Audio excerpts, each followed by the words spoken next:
Hi everyone. Today we are going to talk about RAG, that is Retrieval Augmented Generation. It is a framework with which any large language model of your choice can answer questions on your private data without fine tuning or training. To implement RAG, we've used two libraries, Transformers and LangChain. Before diving into the implementation part, let's first have a brief discussion on both of these libraries. Transformers is an open source Python library created by Hugging Face team to work on machine learning tasks. And this library makes it super easy to work with pre-trained models. Let's open our Jupyter notebook and see how it works. To install Transformers library, we have to do pip install Transformers. This library is already there in my system. It should say requirement already satisfied. Once it is installed in your system, you can import few of the APIs available in it. One of the very important one is pipelines, which we are going to use to interact with different pre-trained models. Let's solve one use case, that is sentiment analysis. You'll see how easy it is to work with pre-trained models.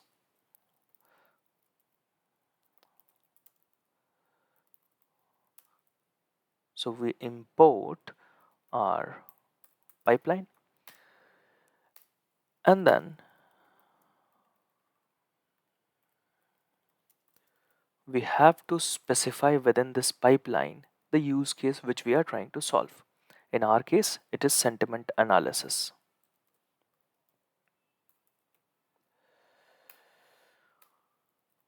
And we start asking questions. So our input is going to be a sentence, and output would be what is the sentiment of that sentence, whether it is positive, negative, or neutral, with a confidence score.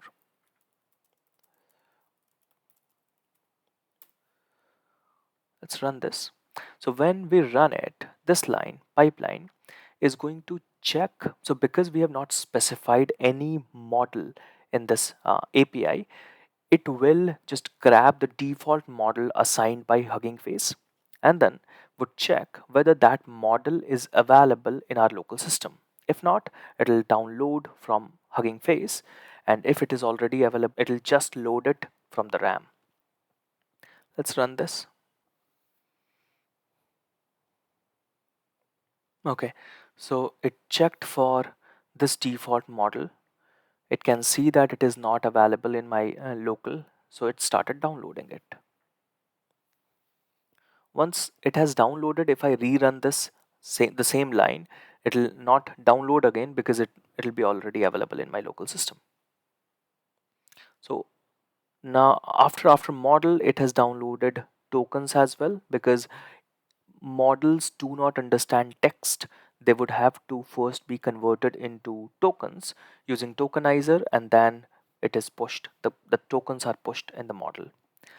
So the model was downloaded, token was downloaded, and then we have our result with us. So this text was positive with this confidence score.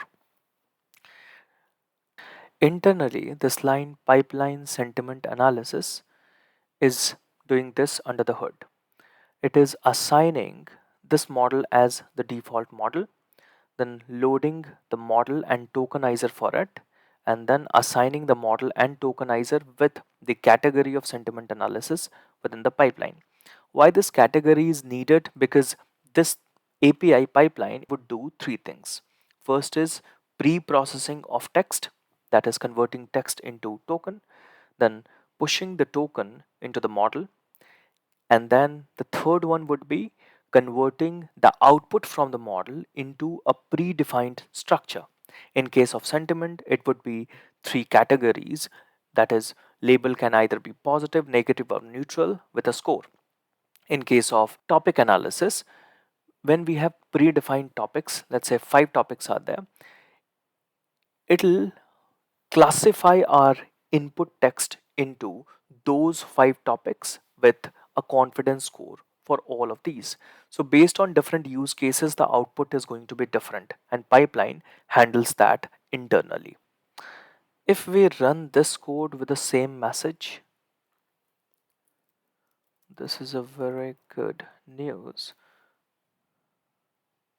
We should get the same result because under the hood, the same thing is happening. Even the confidence score of label positive would be the same one.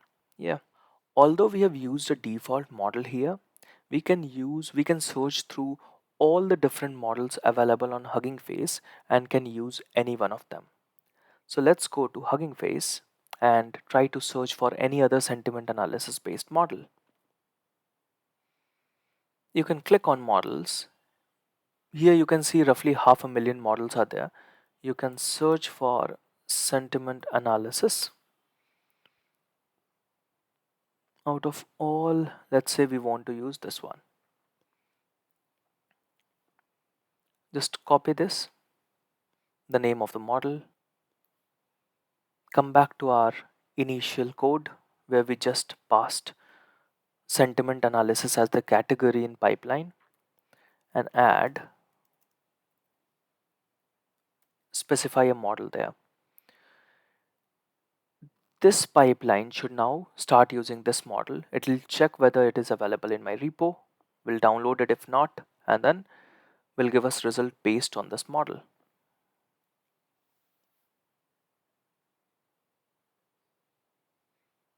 It has started downloading the new model for us. It will download the tokenizer part as well. And then we have the result with us. So you can do this with any of the other models which were there in sentiment analysis search, right? That will work. So this is how easy it is to work with any of the pre-trained model available on Hugging Face. Now, instead of this Hugging Face model, you can download any other pre-trained model and specify here as well. You just have to make sure that the category and the model needs to match with each other, because the code within, although this pipeline API, it is open source, you can go through the code. The code, how it works is, it would assume that model is going to work in a specific way. So if you just use one of your own downloaded model which does not fall in this category, it might break. Let's pick another use case, summarization. We'll specify pipeline with a use case. If you do not specify a model, by default it'll pick the one that Hugging Face has specified. And once our pipeline is ready, this is multi-line string. Let me just copy paste one of the text that I grabbed from a news in BBC. Here we are saying this is our text. We want a summary of minimum length 5 and maximum of 50. You run it. It'll tell us by default it is using this model. And if not already available, it'll start downloading it.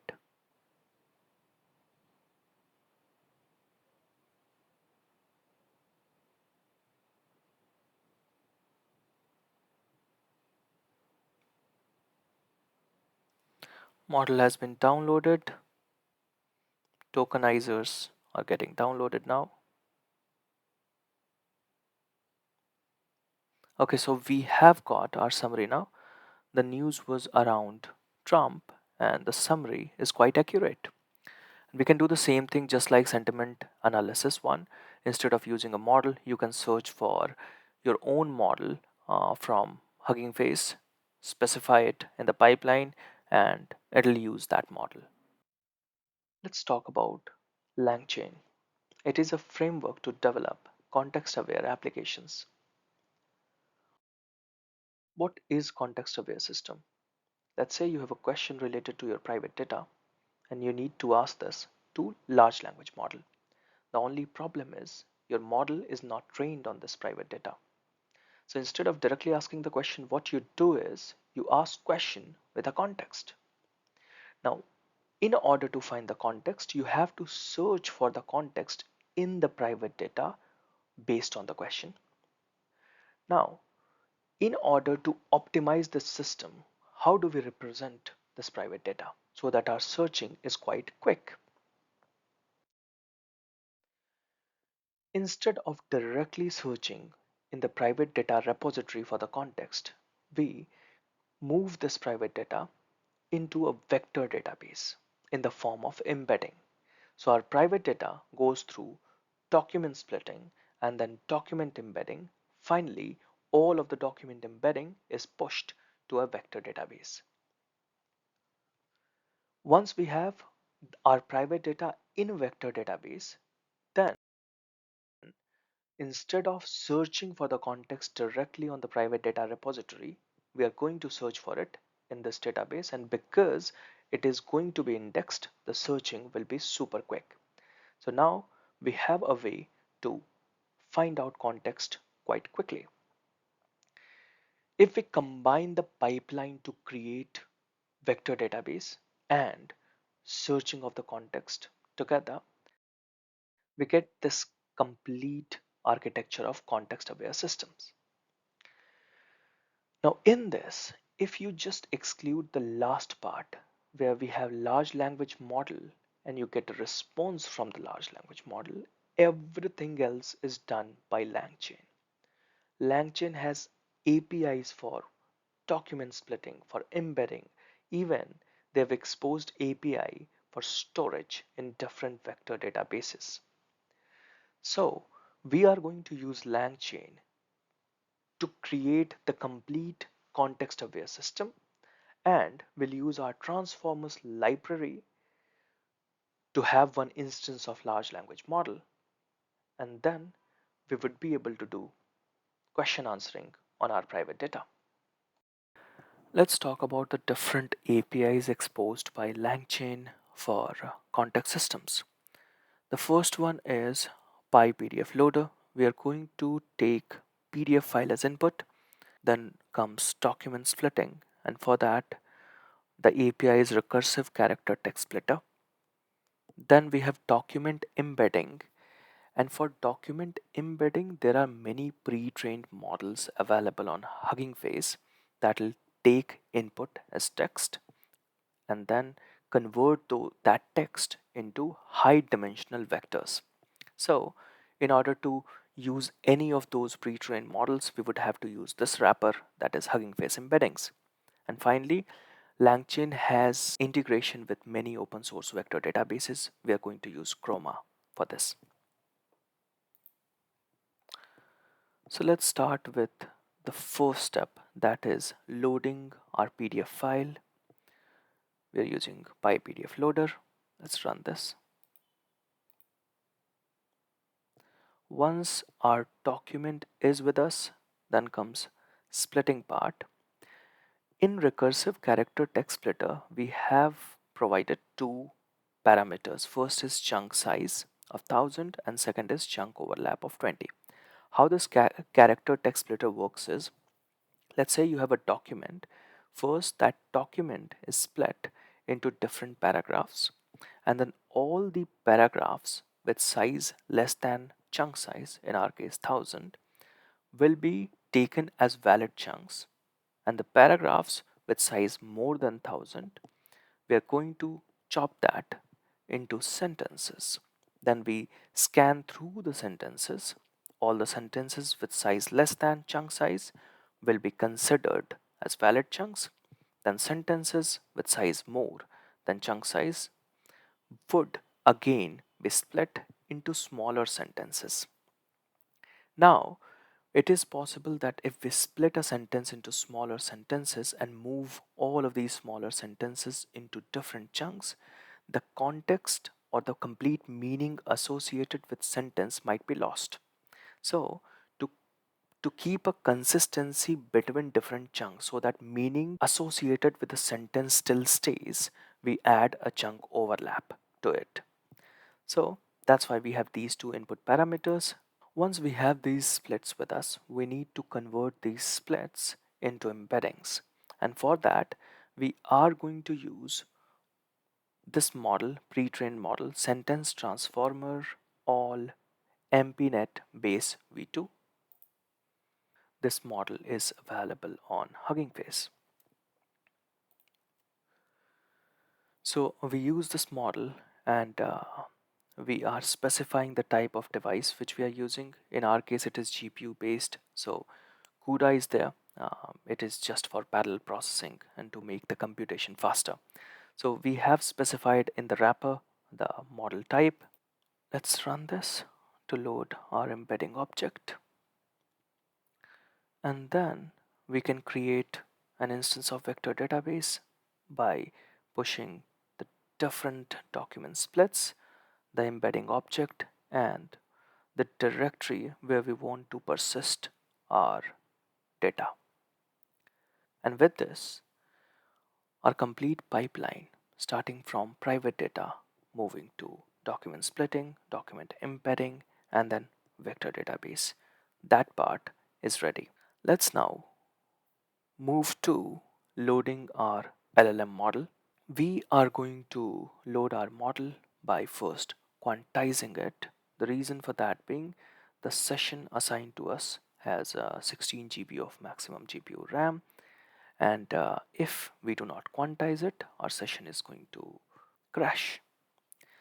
So we specify model ID or model name. In our case, we are going to use Llama 2 7 billion parameter chat model because it is already downloaded in Kaggle container.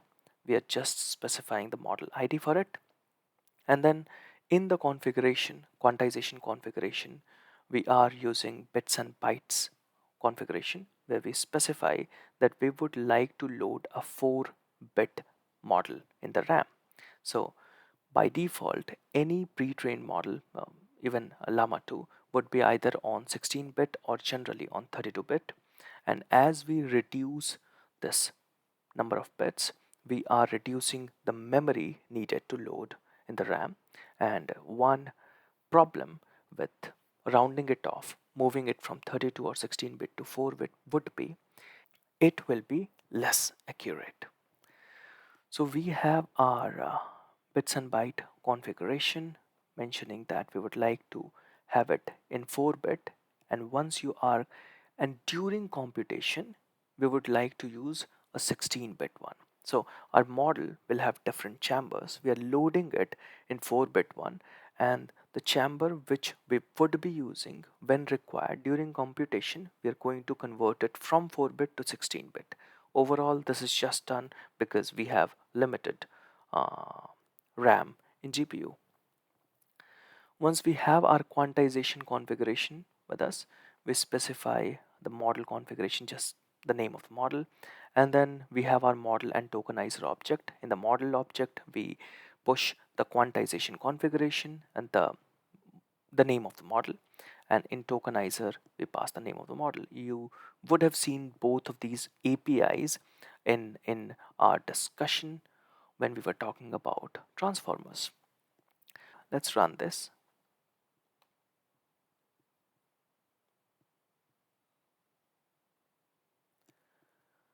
This will load our model and tokenizer. Then we push it in our query pipeline. Again, this is the same pipeline which we were talking about. We pass the use case of the model, that is text generation, the model object, tokenizer object. Once this query pipeline is with us, we are ready to integrate it with our existing vector database. Let's go through that. Here we are using the Retrieval QA API of LangChain that creates a chain where you pass the large language model and vector database, and once this chain is ready, you just have to push any question in it, and from searching the context of the question in vector database to creating a context query with question appended, sending it to the model, and returning the final output that we get from the model. All of this is automatically performed by this Retrieval QA API. So we pass LLM and for because this retrieval QA is part of LangChain and the query pipeline was part of transformer, so this is just a wrapper to Hugging Face pipeline is just a wrapper to convert this transformer instance into a LangChain instance model. And we already had created vector database, so that is going to act as retriever. We pass both of this in our retrieval QA chain, and with this our chain is ready. Then we can just create, let's say, a function where we can pass the query and this chain. We just have to run this chain with that query and we would get our response. So take this as an example. We are asking this question that is related to the story. We can run this. It is going to search in the vector database for the right context, would find the right context, will send the context with the query to LLM and get the response out of it. And the response is quite accurate as well. I'll add the link to this Kaggle notebook in description. Thank you.